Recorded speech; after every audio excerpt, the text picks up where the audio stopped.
Vanakkam and good morning. Uh, our Honorable Chief Guest, Wasantha Deshapriya, the Secretary to the Ministry of Telecommunication and Digital Infrastructure, Mrs. Chitrangani Mubarak, CEO CTA, Professor Gihan Dias, Mr. Harsha Wijayathunga, and Champika Wijayathunga from ICANN, and Kelvin Wong from ICANN, and Indika Soisa from ICTA, and Dr. Kitsiri Manchanayake, and other distinguished guests, and IGF Sri Lanka 2017 participants. It's a pleasure to welcome you to the IGF Sri Lanka yet another time for the year 2017. As I mentioned in the opening ceremony of the IGF village, on the 16th, Sri Lanka is well known for its diversity, for the biodiversity and for the cultural diversity. However, in a moment of creating a platform for diverse perspectives on views, comments, and ideologies on internet governance to be met in Sri Lanka. After the first ever national IGF in 2016, Sri Lanka local and international IG community kept us on check. They expected us to make a second IGF a grand one. It was a challenge to us to make something better than what we did last year, while securing the core principles of Internet Governance Forum. Who gathered for the last 2 days were witnessed the declaration and dedication of our team. Whole IGF village was with back-to-back events with parallel tracks. School of Internet Governance, Sri Lanka 2017 took place in 2 days continuously with 29 students completed out of 36 who has participated from different part of the country, who will be rewarded in the evening just after the main discussions. Accessibility Forum Sri Lanka 2017 was a platform for differently able community to gather and discuss their perspectives on internet governance prior to the IGF Sri Lanka 2017. On 31st of March 2017, we had created this community with the presence of Internet Society Asia Pacific Bureau, ISOC Sri Lanka, and Beyond the Reach Society. Among the sessions, Women Internet Governance Forum Sri Lanka 2017 alarmed the IG community, not only local, but also the international. I believe we have created the history by organizing a colorful women IGF to gather the different perspectives of internet governance. We have conducted the first ever Sri Lankan version of Youth Internet Governance Forum yesterday with the mission of giving them the baton for them to make the next Youth IGF. We would be much happier if the all stakeholder groups were presented to this session to observe what they say, what they want to say for the stakeholders. They discuss on availability of the internet, internet security, safer internet issues, language barriers, and mainly the digital divide. Unfortunately, we had not been able to conduct the Safer Internet Best Practice Forum session as we planned due to the parallel events in the venue. But we have been able to conduct a research on safer internet mindfulness, which will be presenting in the outcome report. The records alarming us that we are in the peak time to make the community more aware of the safer practices, not only in the urban, but also in the rurals, as mobile internet penetration is high. Today, we are at the main event of Internet Governance Forum Sri Lanka to discuss on 3 main topics: cybersecurity and safer internet, sustainable development and goals and internet, digital rights and multi-stakeholderism in Sri Lanka. I hope these sessions will be interesting and will create some good footprints to the IG history. As the organizing committee chair of the IGF Sri Lanka, I take this opportunity to let you know the efforts of our team to produce a good platform while securing the core principles of Internet governance forums. We kept the most of the process open, transparent, community being involved in every action. We kept it open for everyone to join the IGF Sri Lanka community via digital forums. We kept all discussions open to everyone who joined the IGF Sri Lanka community. They have seen the discussions throughout. Sometimes we fell short, especially with the creation of multi-stakeholder group, as well as in the decision on date selection process for IGF Sri Lanka 2017. We had announced 3 days and we had to postpone twice. Even with these difficulties, which have paved the way to create this event, we believe we had managed to organize the event to be written in the history of Sri Lankan internet. This 3-day event is kept free for all participants. As this event being announced for the public, we hope we will receive multi-stakeholder participation for the main event as well. We have openly invited many stakeholder communities and organizations. While organizing IGF Sri Lanka, our team has given their fullest effort to secure the core principles of the IGF to the maximum. We used best practices and strategies used by the global IGF community. In respect to the NRI toolkit, I think UN IGF Secretariat for creating the NRI toolkit to follow. I personally thank Ms. Chengetai Masango and Anja Genjo from the UN Secretariat for Internet Governance Forum. Organizing an event of this nature is a hectic task, especially as volunteers who share their time while engaging their regular duties.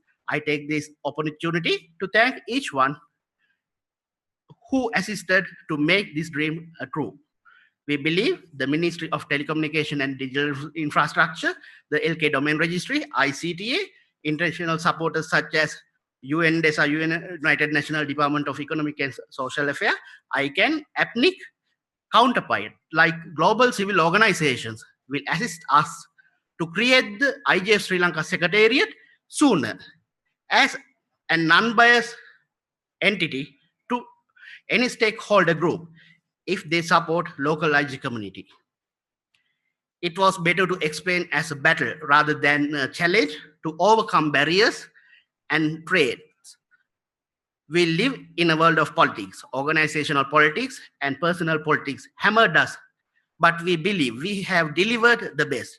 We challenged ourselves rather counterattacking, which positively worked for us. As IGF Sri Lanka being non-commercial event, we thank all the sponsors who helped us, especially Sri Lanka Telecom, Ministry of Telecommunication and Digital Infrastructure, LK Domain Registry, the Learn, and Internet Society Global Beyond the Net Funding Program. And we hope we will receive IGF SA funding this time also, still in the queue for the funding. So I believe today will be a special day for us. So I want you to be engaged, be participated in internet governance. I wish you a good day and a good future for internet in Sri Lanka. Thank you very much.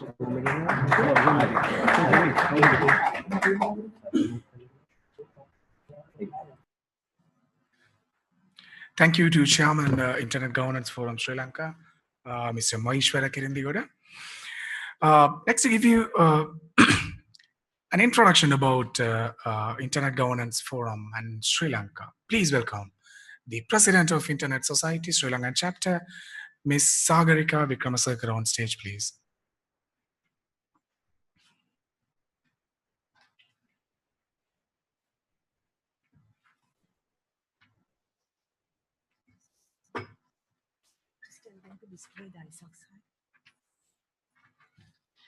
Ayubowan, Vanakkam, and good morning. So some of you might know that what is Internet Society Sri Lanka chapter, but I would like to, like, I have seen new faces today in this forum, so I would like to tell a few words who we are. So, Internet Society Sri Lanka chapter has been established in Sri Lanka around 2010. Since then, ISOC Sri Lanka chapter has conducted several initiatives towards its vision. So, our vision is Internet for all. So we have conducted training sessions, lectures, discussion forums, awareness sessions, targeting different levels of communities, such as schools, school students, teachers, university students, special need community, such as veterans from the forces, industries, such as private, public sector, and health sector. So I'm happy to say that we have gained over 80% to 90% successful completion of those initiatives so far. Further to extend our work,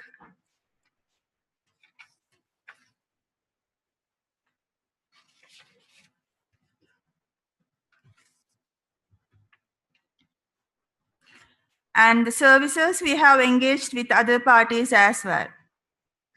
I'm happy to say recently ISOC LK has been signed an agreement, actually a MOU, with both Ministry of Telecommunication and Digital Infrastructure and ICT Agency Sri Lanka. So IGF Sri Lanka is one of the biggest initiatives that ISOC LK has launched. We were able to successfully conduct the first ever IGF local event in last year 2016. IGF international event happens regularly, but there are few local events in other countries. We were able to become one of them, and this is the second IGF we are conducting, we have organized. By then, ISOC LK has got the attention from the globe in this regard. As our secretary says, one of the highlights is first ever women IGF in Sri Lanka. So I'm very happy to say that we got very good responses from the panelists as well as the audience, and there were more requests to continue that. Other than that, we have internet governance or the IGF village. Why we are supporting IGF village concept as internet society? So I guess internet governance is a common thing for all, but it was not popular to discuss public in Sri Lanka before. Even I guess within the ISOC Sri Lanka community, even before 2016 first ever IGF in Sri Lanka, no one was very much interested or aware of IGF 2017. I would say that ISOC LK chapter has become the main role who have initiated set up the platform for that discussion or talk of the internet governance. It has proved for the second time as well, and more to go in the future. ISOC LK is a community-based society, so we need the support and help from the community itself. Mostly, the active participation is highly demanded. The problems, issues, and possible solutions discussed here during these 3 days have to move forward and continue and take actions. ISOC LK has done it so far, and your contribution is required thereafter to make those discussions a reality. I believe now you got the idea of why ISOC LK here. Thank you.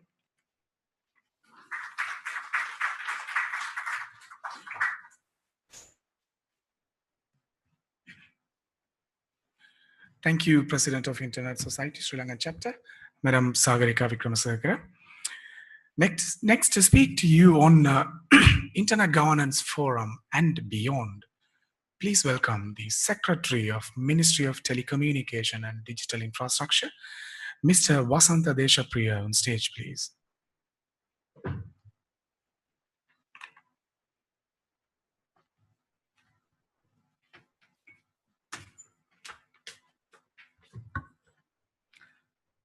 Good morning,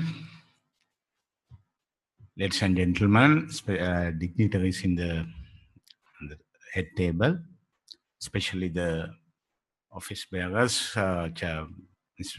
Sagarika and Mahishan and all who are the lifelines of IGF, and also past president, especially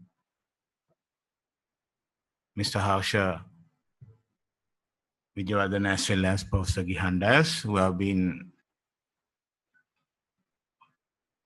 behind the internet in Sri Lanka, getting it going so far without much support from the government or any other authorities.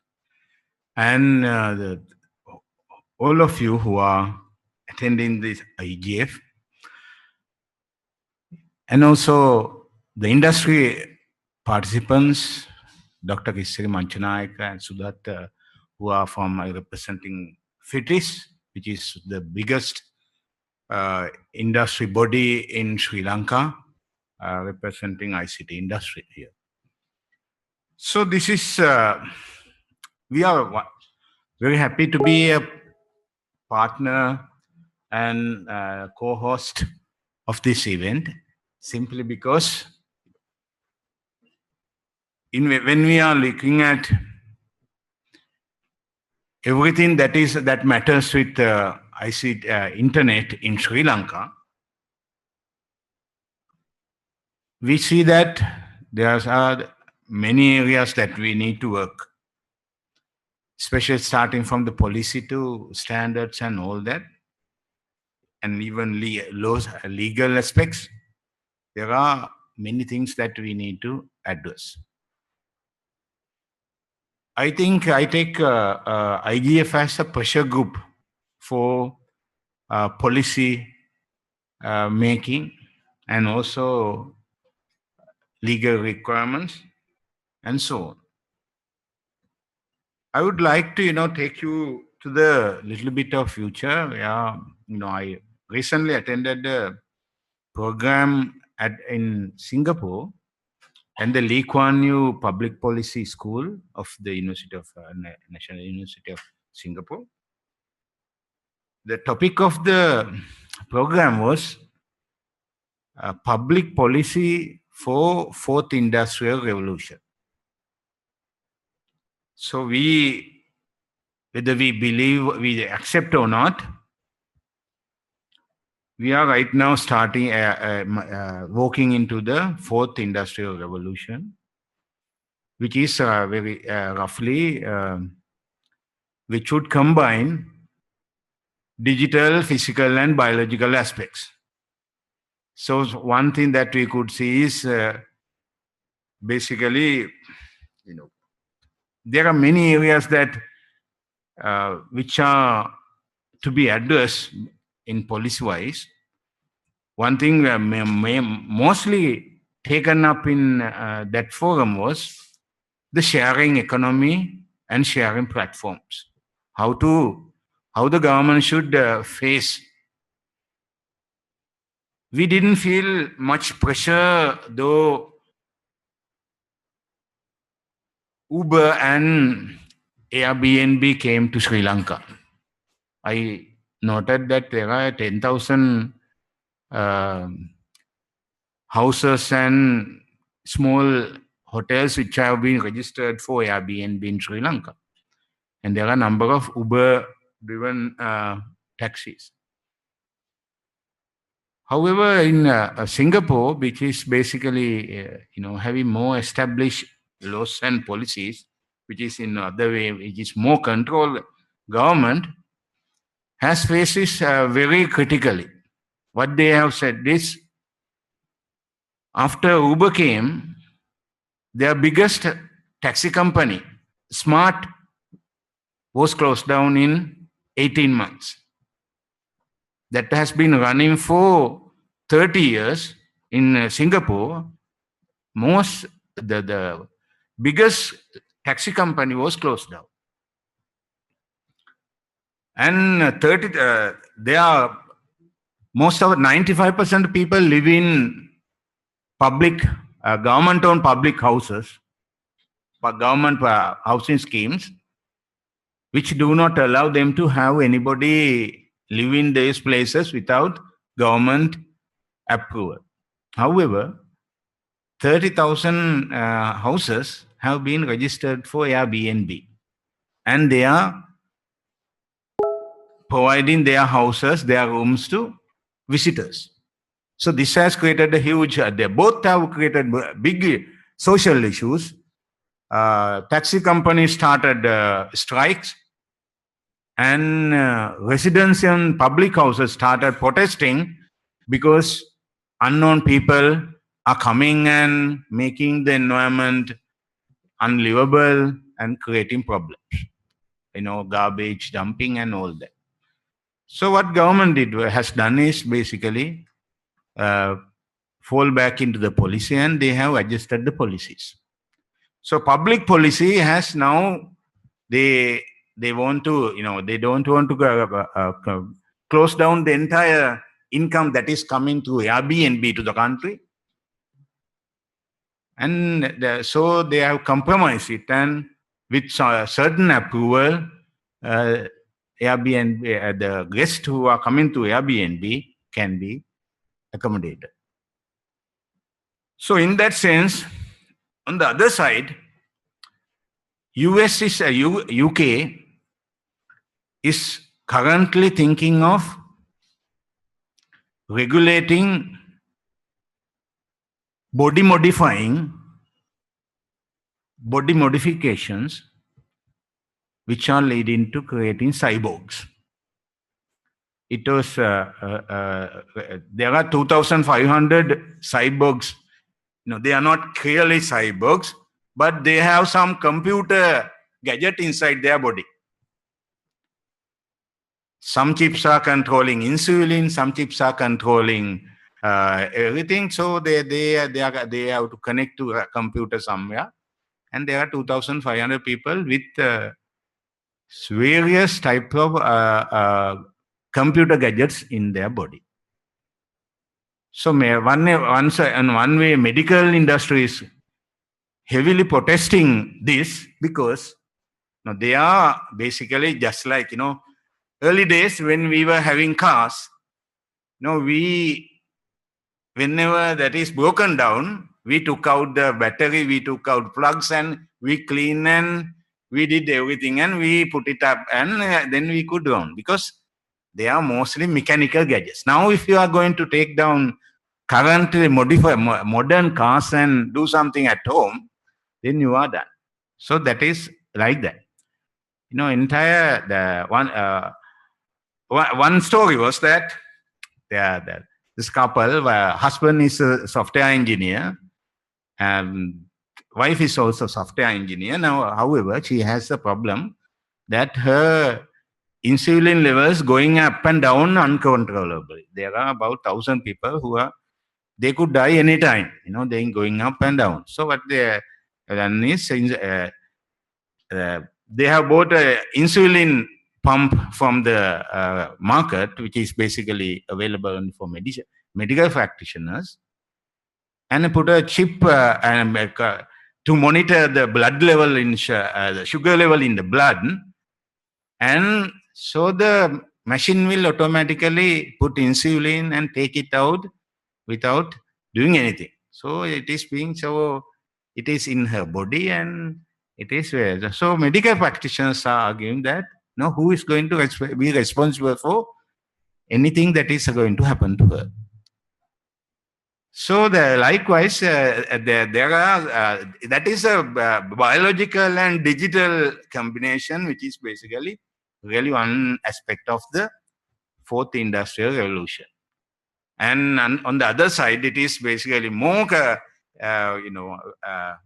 fearsome when we are thinking of it is the genome being previous in 1990s.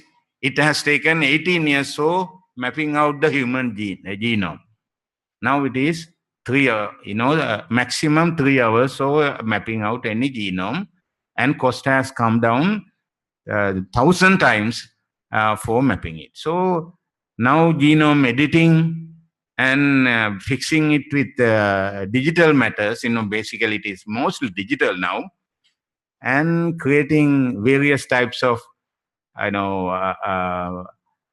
organisms, and for medical purposes as well as other purposes, has become a norm. We know we genetically modified tomato and everything that is what we are eating is basically now digitally re-engineered. So this is in this what I wanted to say is that we are stepping into a next, what they are predicting is for in next 5 years to 10 years, this digital fourth revolution will come into full force because of the cloud-based big data and all the other new technologies coming up, blockchain and all, are taking us to unprecedented area where mobile computing is becoming so unimaginable that you would be able to do whatever possible, whatever you want with having a mobile, having an efficient smartphone. So in this era, what is government has to do? That is where I think IGF and ISOC would have a major role in playing the pressure groups part. Right now, we see that, as I said, many countries are trying to regulate the activities, not to control. We need to say regulate the activities by introducing more policies, policies and regulations, laws, and so on, to not to contain, but to get the best balance benefits to the society. So in that sense, I think IGF and especially ISOC Sri Lanka, ISOC Dr. LK, they have a role. That is why we are partnering with ISOC, as well as, we are partnered with the cities and many organizations to get there, who are in the forefront of this revolution, who would feel the heat to create pressure on the government. One major problem as I, not as a civil servant, but as an individual, what I see is that we have very less pressure groups for government to forcing to come up with required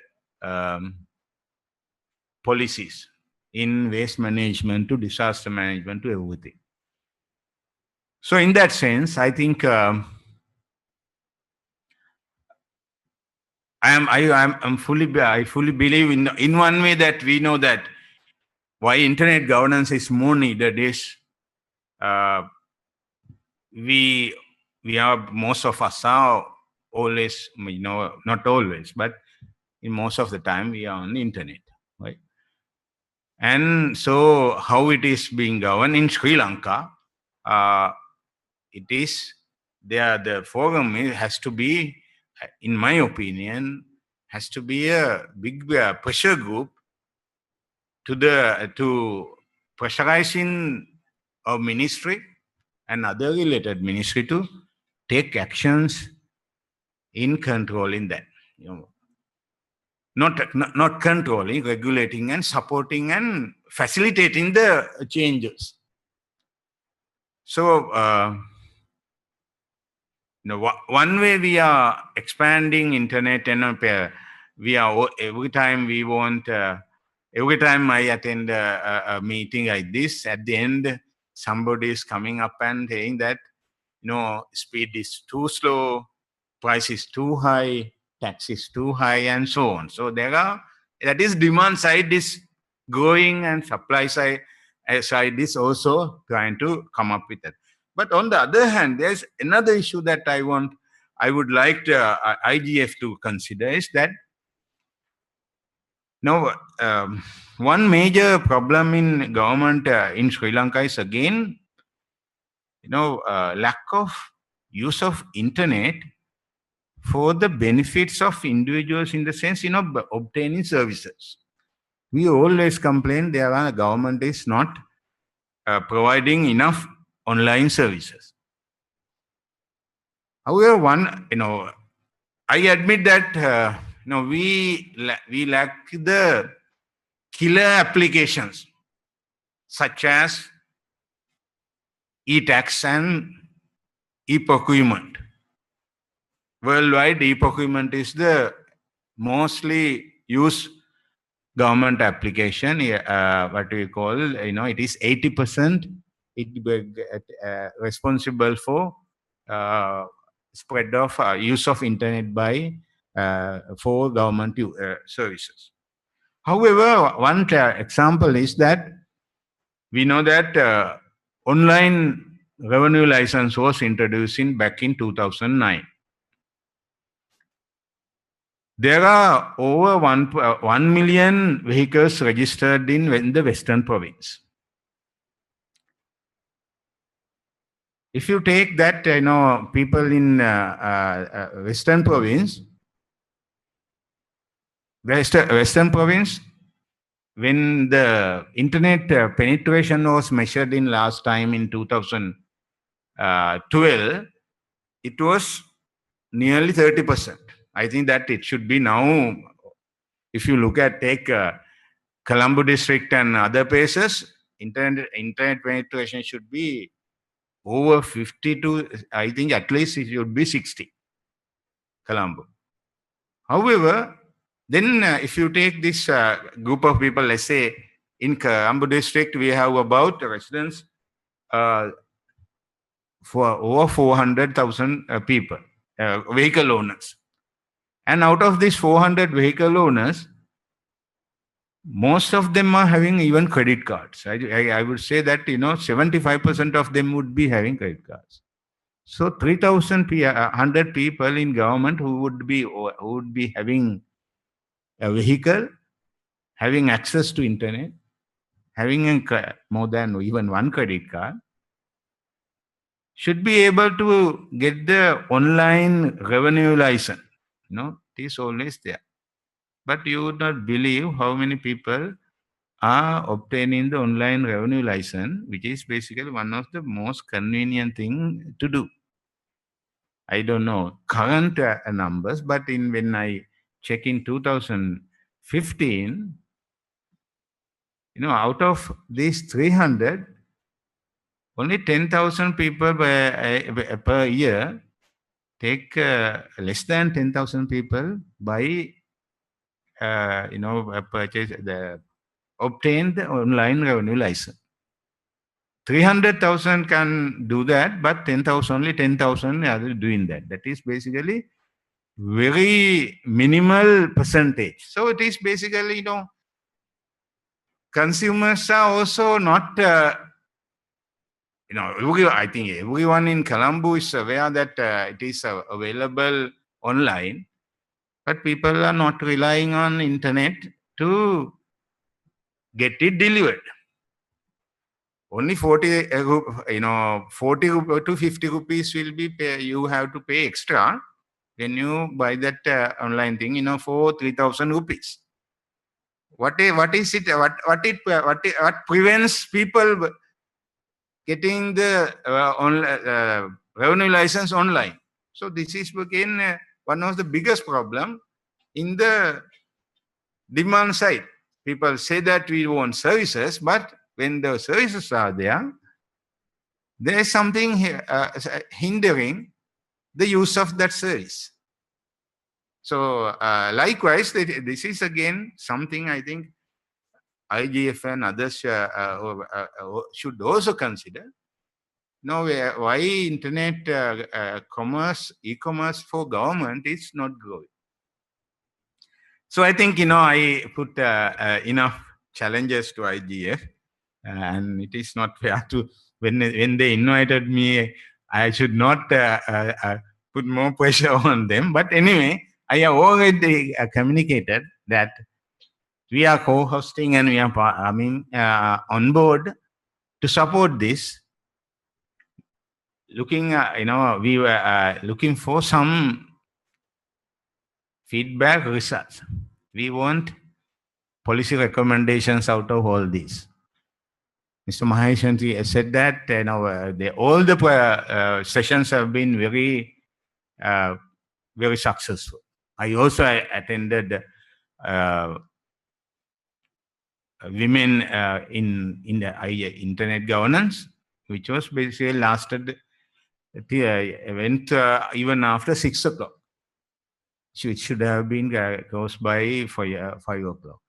And so there are some policy recommendations were given even at that program. So I am hopeful that IGF committee would meet after the session as a post-evaluation and document the policy recommendations, issues that came up.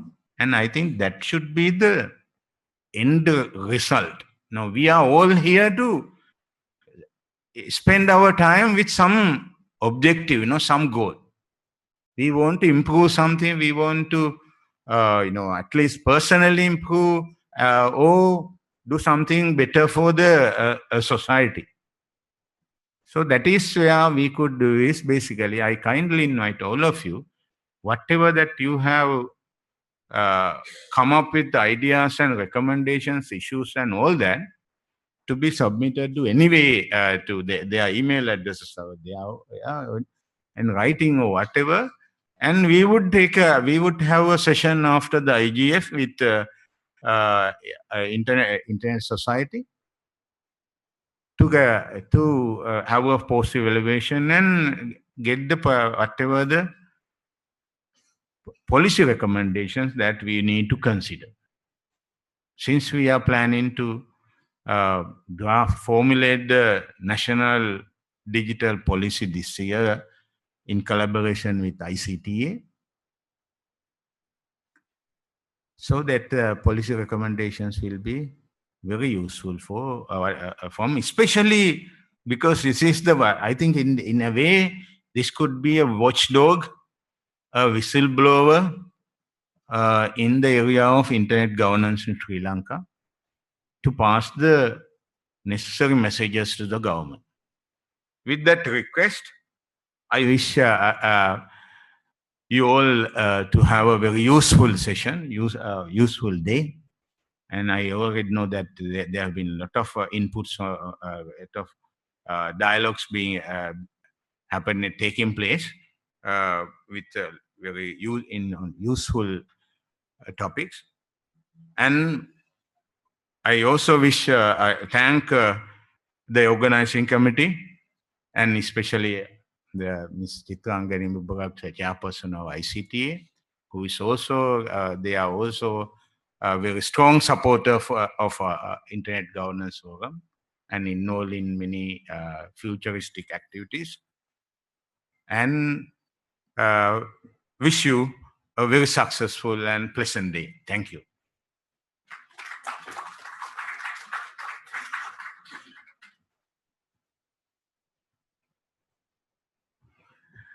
Thank you so much, the Secretary of Ministry of Telecommunication and Digital Infrastructure, Mr. Champika, Mr. Wasantha Deshapriya. It was a very insightful speech, and we are glad that IGF is in a state where we contribute to the government policies. Thank you so much. Next, we are going to have the President of Lanka Network Operators Group, LKNOG, and the Security Engagement Manager of ICAWN, Mr. Champika Wijayathunga, speaking on the need of Sri Lankan Network Operators Group. So, ladies and gentlemen, please welcome Mr. Champika Wijayathunga.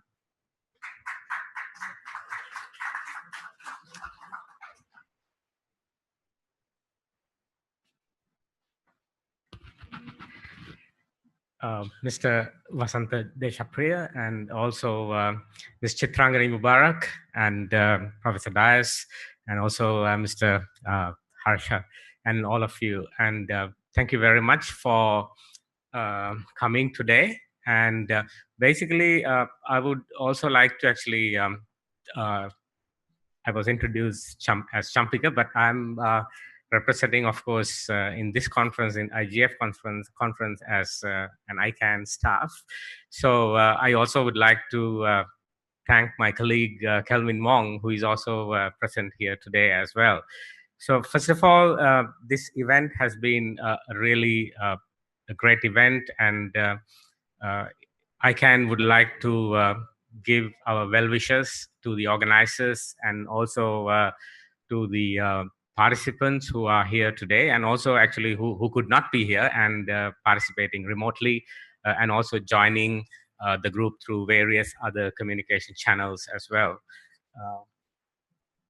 Now, there are a few things I wanted to highlight, because I was I was asked to actually talk about this initiative, which came out through lots of discussions which were happening through various forums and capacity building sessions and so on, happening in the country for last many years as well.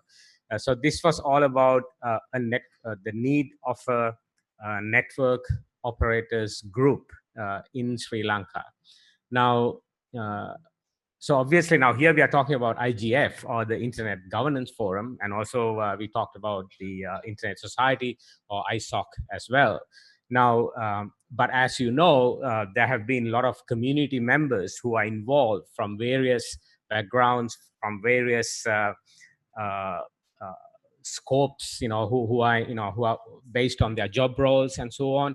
So from all that perspectives, there have been discussions within the community to actually start some initiative, what we call a network operators group. But now, talking about network operators group, this is not really something very new to Sri Lanka, of course, because Sri Lanka had involvements with network operator groups, especially supporting some regional network operator groups and hosting those network operator group sessions in Sri Lanka.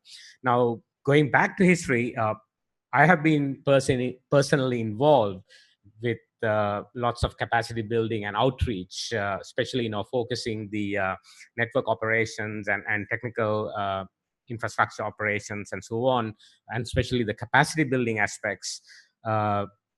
So for many years now, this is something that we saw, that especially the professionals who are managing the networks to share their experiences, to share their knowledge, and to come up to some common platform, and then discuss these things, or they discuss their common interest. So this was one of the key requirements that we found. Now, the main objective of a network operator group is to actually share this information, or this knowledge, or the transfer the knowledge among the community members, and then to actually use the best practices in their networks, in their infrastructure, overall in the internet. Basically, that's the key objective. Now, talking about the global scene, of course, worldwide, there are many network operator groups around the world. From a regional perspective, say if you focus, say the South Asia region, we have something called South Asia Network Operators Group, or what we simply call SANOG. Now, SANOG has been there for last 15 years or so. SANOG was started back in 2003, and Sri Lanka had the second SANOG. So that time, Professor Dias hosted actually the second SANOG here in Colombo. So that was back in 2003. So we did, that was a very good event. I still remember, we did workshops at the University of Moratuwa, and then we had some conferences, tutorials the local community participated in all these events. So it was a very successful event. But then we had to wait for about another 4 years actually to get another SANOG to Sri Lanka. So the next second SANOG was that happened in 2007. So 2007 we had a SANOG, and then again in 2011. So Learn came up, and actually 2007. So SLT was quite helpful in putting a lot of efforts in hosting that. And then in 2011 we had Learn, who supported, especially should thank Dr. Nima Ratnayaka, who was putting a lot of effort together at that time to put together that 2011 SANOG as well in Colombo. So we saw that in 2003, 2007, and then in 2011. And then in more recent times, in 2015, we saw again in Learn again put together, their effort, especially Professor Valgama, and we have Rajiva here sitting in the back, so who has been again the key person involved in putting a lot of efforts in coordinating the event. And for the first time, we had it outside Colombo, which was in Kandy. So we saw that if you really see the pattern, we got SANOG after every 4 years, and then 3 of those events were in Colombo, and we only managed to go to Kandy only once. But is this really enough? Probably not, right? So having only like few events in the last 15 years or so, and then only we could not even go to regional places, cities, and even to more regional areas. We could not do that. So this is also one reason actually we have been discussing within the community when we meet, when we come to do these capacity building sessions, when we come to do these outreach sessions and so on. So people express the interest, and especially the network operators. I've been working with lots of internet service providers, not only the ISPs or not only the service providers, but also even organizations or corporates, enterprises who manage their networks, who are involved in actually managing the IT infrastructures and so on. So these events were very useful to them. And because it's very important to discuss about the best current practices, because we saw that many, sometimes some organizations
and also actually having something like, so what we thought is of course to have something called LKNOG, or Lanka Network Operators Group, or LKNOG, And so at least, we can start small and have some regular events here in Sri Lanka. And then, of course, we can even go regional, go global, and play a big role in the region, in our South Asia region, or even Asia Pacific region, or globally as well. There are some regional big conferences as well, say, for example, like APNIC.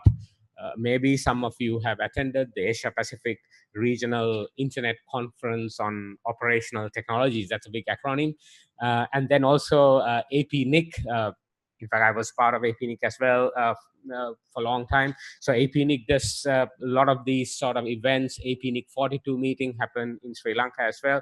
So many of these regional organizations, including ICANN, of course, we do support these activities. We do actually provide a lot of capacity and also resources, and then various support for these kind of events. So with all that, I think we are not lacking something. I think we should not be late anymore. So we should actually start something. So that's what we thought. So this is the message that I wanted to bring in and to educate you with this initiative. And feel free to join. So we have created a mailing list as well. So Mahi is administering that, and also we have sort of created some interim committee. Actually, again, this is just an interim committee because we want you to lead this. We want the local community to lead this. So be part of this, especially the youth. The gather, and then share your experience and knowledge. So with that, I think I would just like to conclude my my talk, and thank you very much, and feel free to talk to us and share more knowledge even during these sessions. Thank you.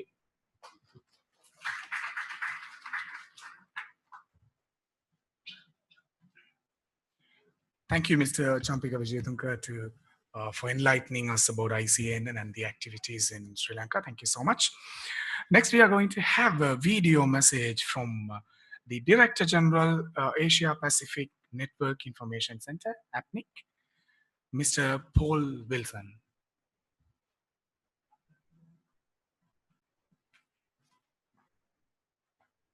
Thank you for welcoming me to Colombo for the second Sri Lanka IGF. I'm Paul Wilson, the head of APNIC, and I'm very sorry not to have been here with you in person.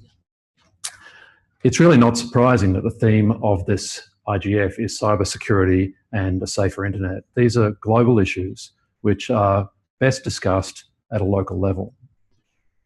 I am happy, though, to also see that the agenda is broader and includes a women's IGF and a youth IGF, because both of these are also important communities with very important linkages to safety and security.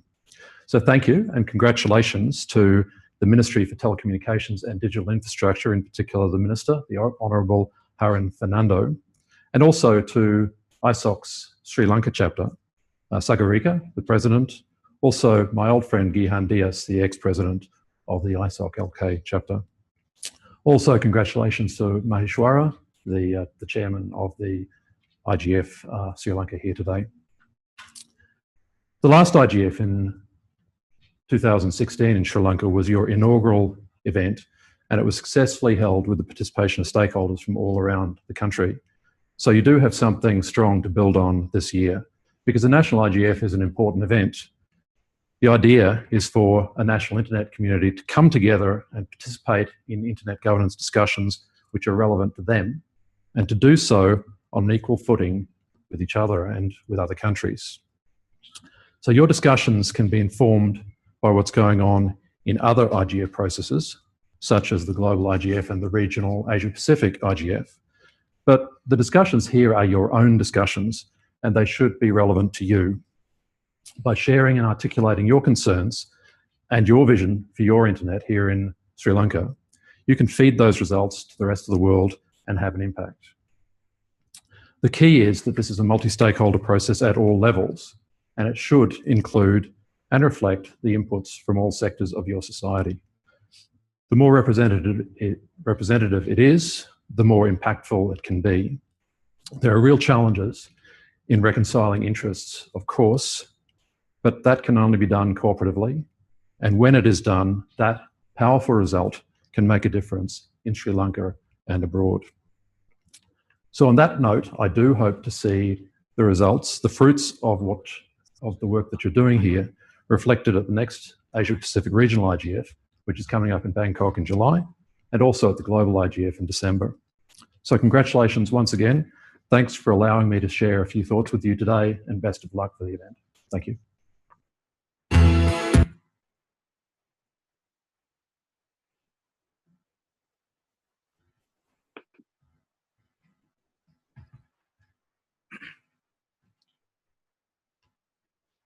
Thank you, Director General Asia Pacific Network Information Center, Mr. Paul Wilson, for that message.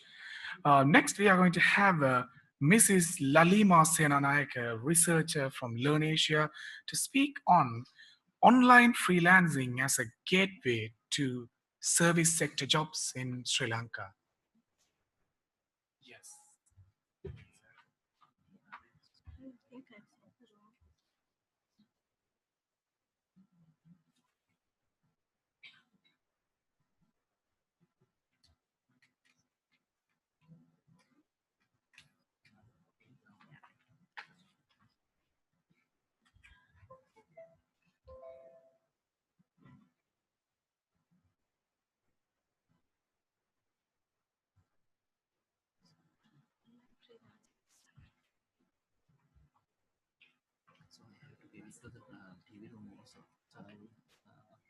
Online freelancing gateway to the service.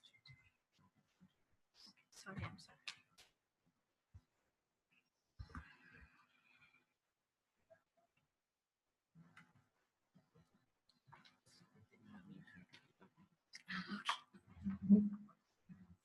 How to put this in?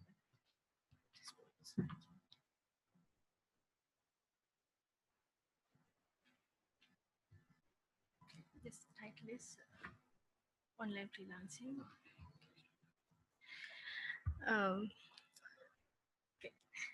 Good morning, everybody. I'm Laleema. I'm a researcher from Learn Asia.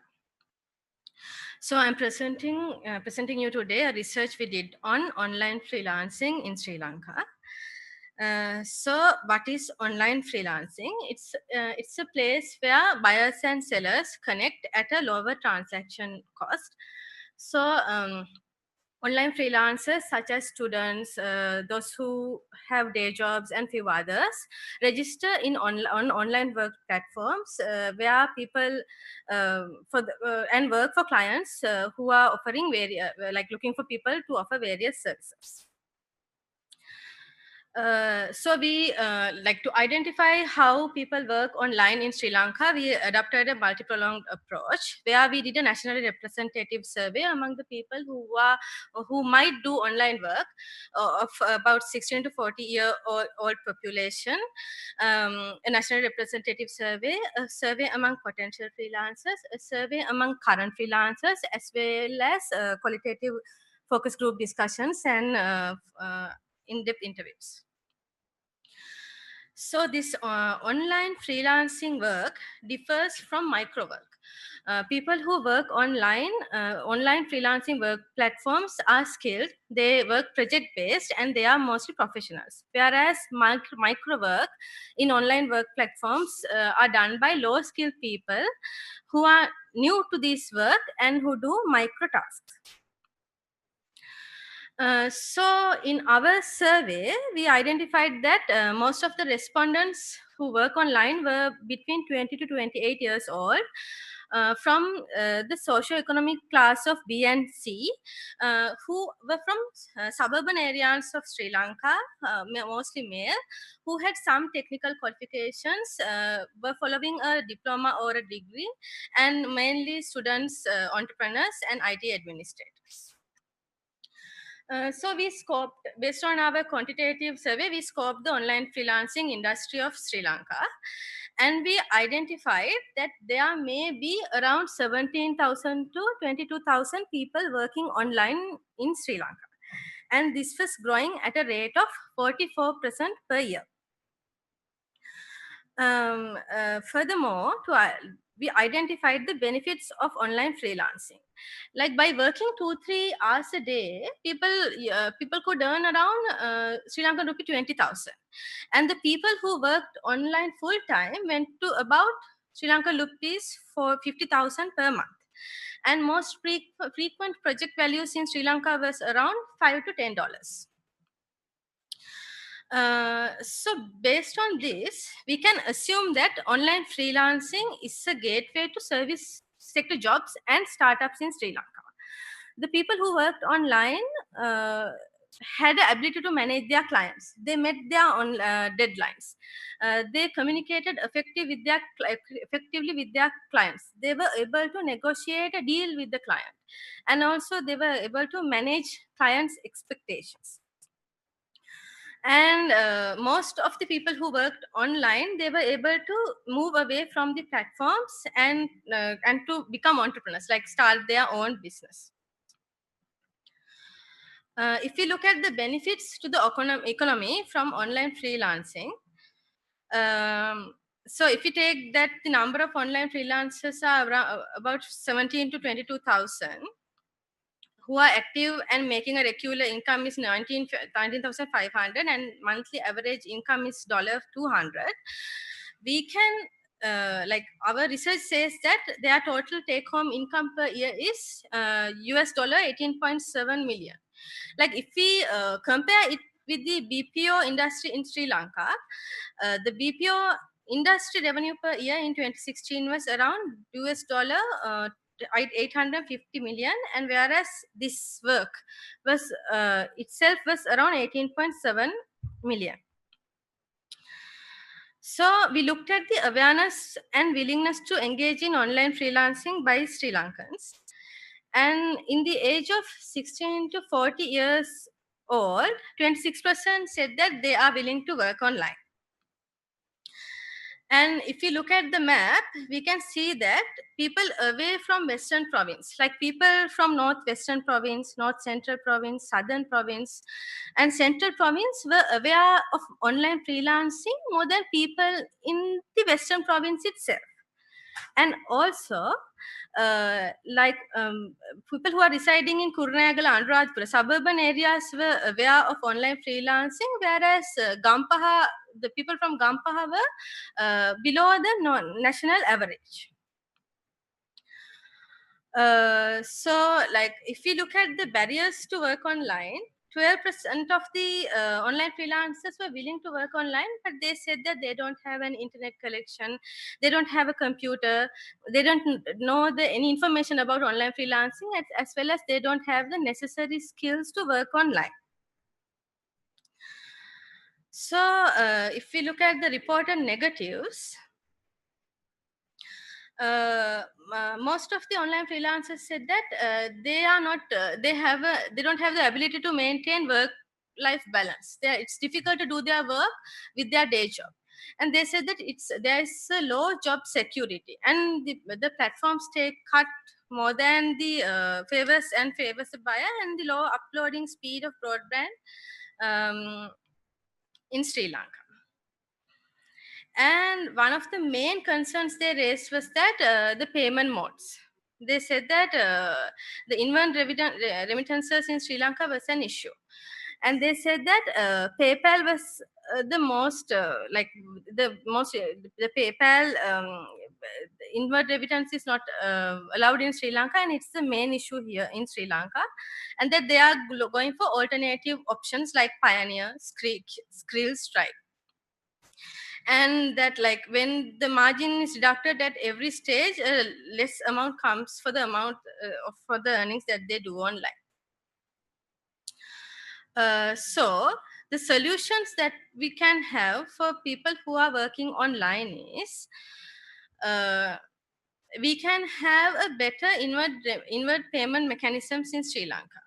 And people who are working online, they said that there are no insurance solutions. Their earnings are not insured, and they can't their earnings are not credit worthy. Like they can't show any EPF, ETF or anything, so they can't apply for loans from banks and all. So we can there are no ways to demonstrate their creditworthiness. And also the social perceptions and image. Like most of the family of their family and all, they are not accepting them as people who are doing a socially acceptable job. So in summary, this research identifies that online freelancing, like people who work in online work platforms like Fiverr, Freelancer, Upwork, it's a new ICT based employment opportunity in Sri Lanka, and that some of the people are aware of online freelancing, and there is an estimation of 17,000 to 22,000 people who are working online, and it's growing rapidly. And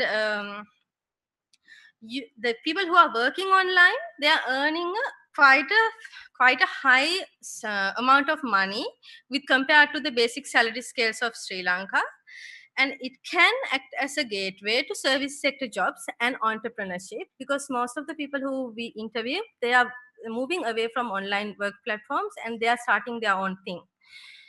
So these people are skilled people, but they may not have a technical qualifications as much, but they can sell themselves and they bring a significant income to our country.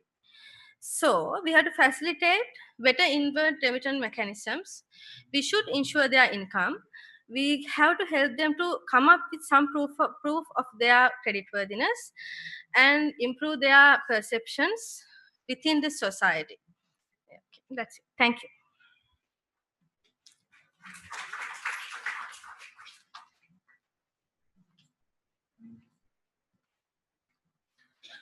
Thank you, Laleema, for that very interesting presentation. Next, we are going to have the Program and Technology Manager at United Nations Secretariat for the Internet Governance Forum. Joining us live, Mr. Chengetai Masango.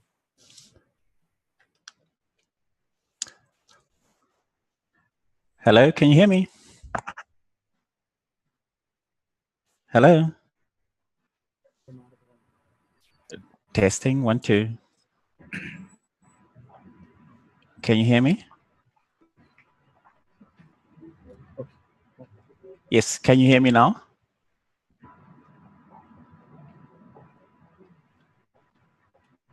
Hello?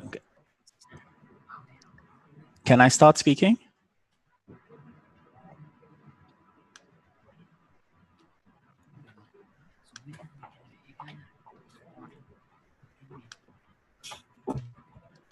Oh. Can you hear me?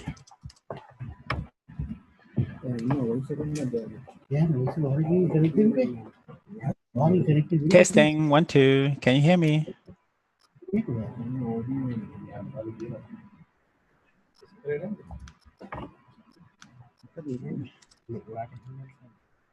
Can you hear me?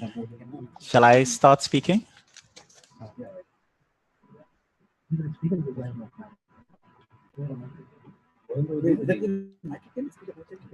Hello?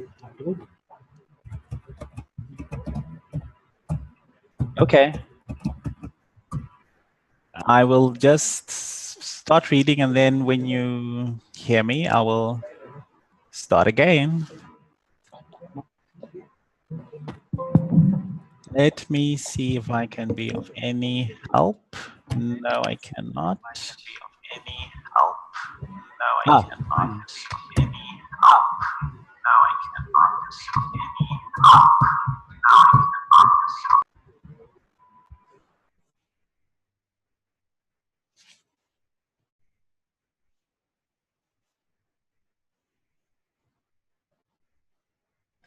Okay, let me start.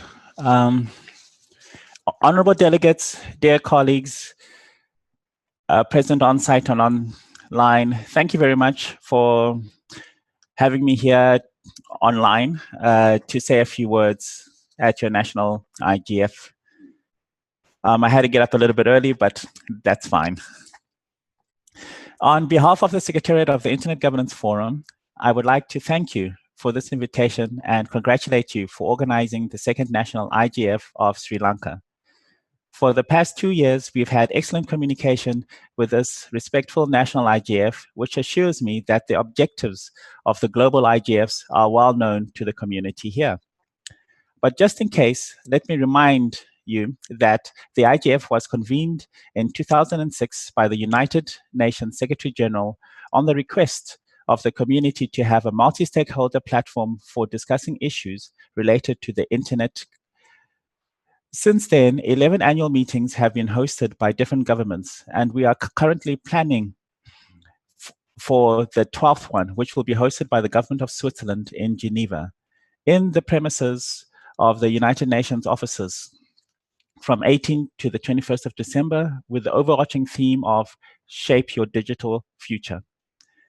As every year, we expect to have more than 200 sessions enriching the annual IGF program with more than 2,500 participants coming from all regions and stakeholder groups. We welcome you contributing to the 3 best practice forums happening this year on local content, cybersecurity, and gender and access. Also with the project on connecting and enabling the next billions, and also to any dynamic coalitions on 18 different topics, and of course, to the network of national and regional and youth initiatives. When organizing a meeting that aims to encompass views of everybody, we are challenged on a daily basis with a diversity of topics, limited number of credible and up-to-date information, and time restrictions. Existence and work of now more than 90 national and regional IGFs makes this task much easier to accomplish. It is thanks to the bottom-up multi-stakeholder forums like yours that we are able to learn about the perspectives coming from your communities and to build a fully inclusive program. In this regard, I'd like to thank the organizing committee of Sri Lanka, and in particular, Mr. Maheshwari Bandara, for their great work in the internet governance arena within your country. I would also like to recognize the importance of having dedicated tracks of youth and women, since the youth involvement as well as the gender divide online are unfortunately still in our presence. In these times, when the UN strives towards accomplishing the 2030 agenda and the SDGs, your inputs are very much needed, and we are very much looking forward to receiving your inputs. I wish you an excellent meeting and hope to see many of you participating at the Global IGF's intersessional activities and within the Global IGF itself in December, so that your unique regional perspective can be expressed at the global level. Thank you very much.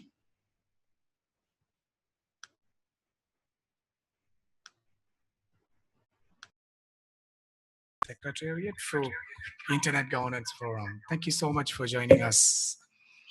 Next, we have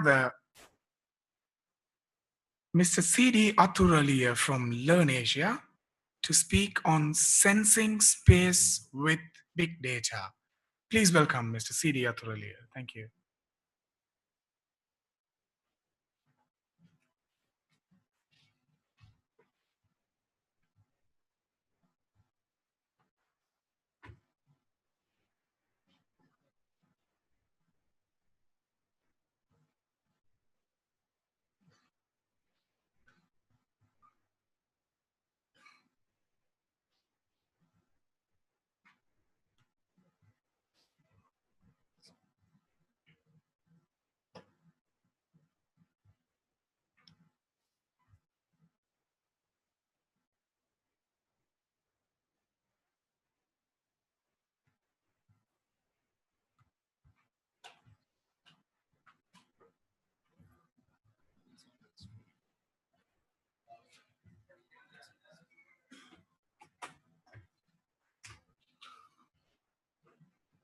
Good morning, everyone. I'm C.D. Athuruliya. I'm a researcher at Learn Asia Big Data team.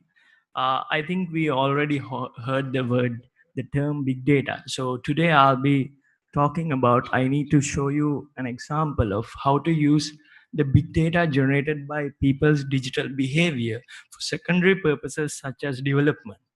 To be specific, today I'll be showing how we can use that big data for land use estimation.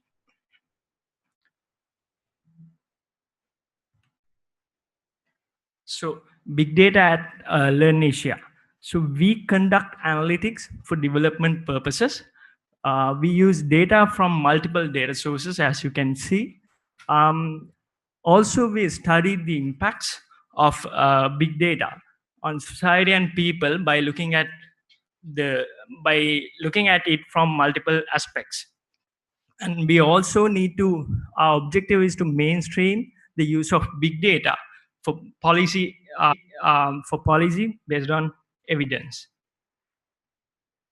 So before going into the content, let me briefly define the terms land cover and land use. When we say land cover, we are talking about the types such as forest, built up areas, wetland, and so on.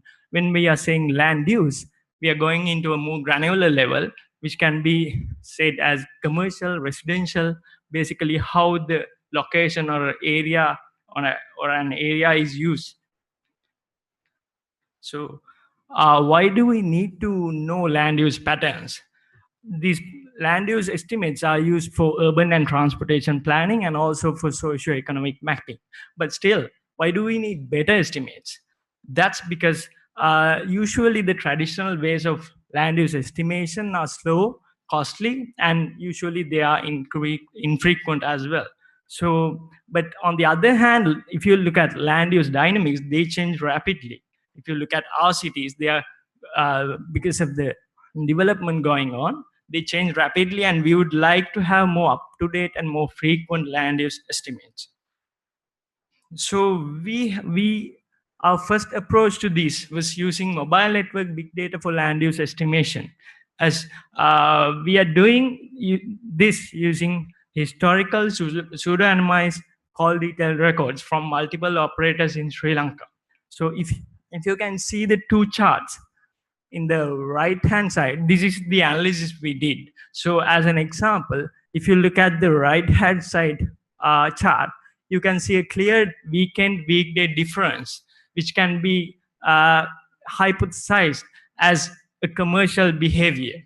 And the left hand side, it is basically the same. We cannot see a clear difference between the mobile network usage. So we can classify it as a residential area.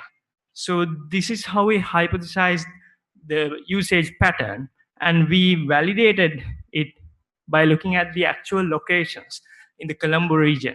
So you can see in the first chart above one, this is the weekly pattern of mobile network usage, and we use that pattern to estimate the land use type of the Colombo region. There are three types, as you can see: residential and commercial, and the other one is mixed use, because we cannot clearly see or we cannot differentiate to which category it falls in.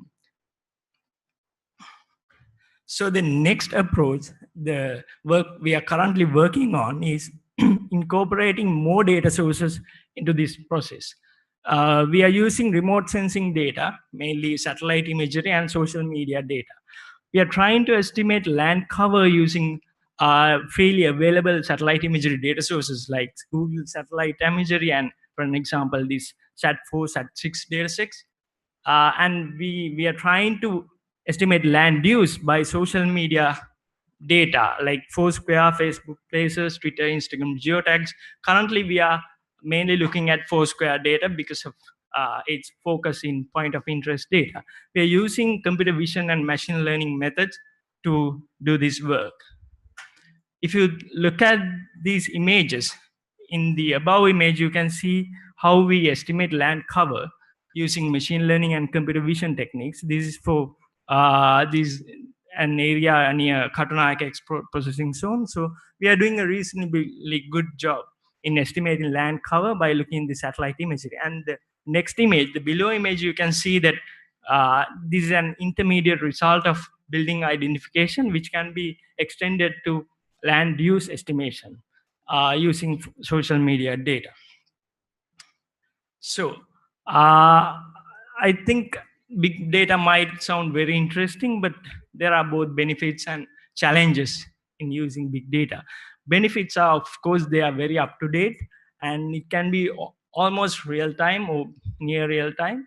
And there are, as you saw, multiple sources like social media, mobile network data, the internet, and most of them are again highly available. Most of them are freely available and highly available. But also there are challenges of using big data.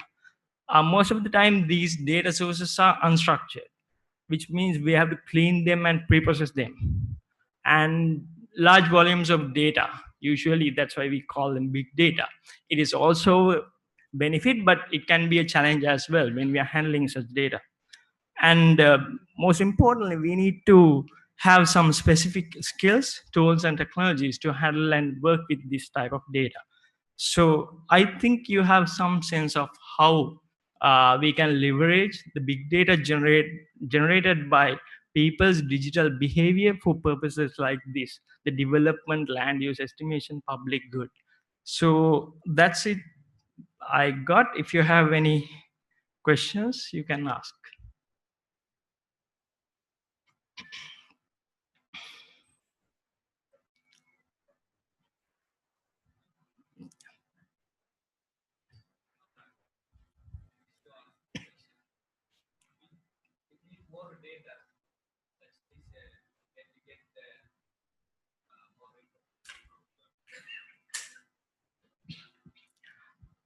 His question is about whether we can get, whether you can, what is your organization?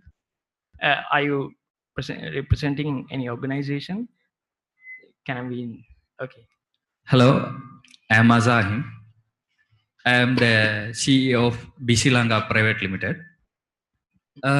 If we need some special data, something like this, can we get from your institution? I mean, learn. Yeah, you are providing some custom data or something. Usually we are using freely available data sources, but again for data sources like mobile network, big data, and electricity data, we have signed NDAs with the operators or the providers. So we are not supposed to release that data into another third party. But of course, if you are interested, you can get some insights from the results we have published. Everything is available in our site. So, but if you are interested in data, if it is freely available on the internet or somewhere else, of course, you can also get that data. But when it comes to mobile network data and certain other data sources, you might not be able to get. But yeah, there can be ways. Maybe we can discuss later. Yeah. Okay. Thank you very much. Okay.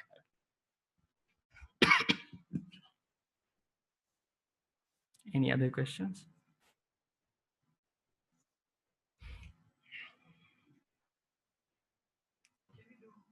Can we do market analysis with big data? And are there any ways to do that? I'm pretty sure there are ways to do market analysis, but at our team, in the big data team of Learn Asia, we are mainly focusing on development, how we can leverage big data for development. We are not doing market research. So I think there are other places where you can go and get some insights on that aspect, but we are mainly focusing on big data for development. Thank you. Yeah. Any other? No. Okay, thank you very much for listening, and thanks for the opportunity, organizers. Thank you.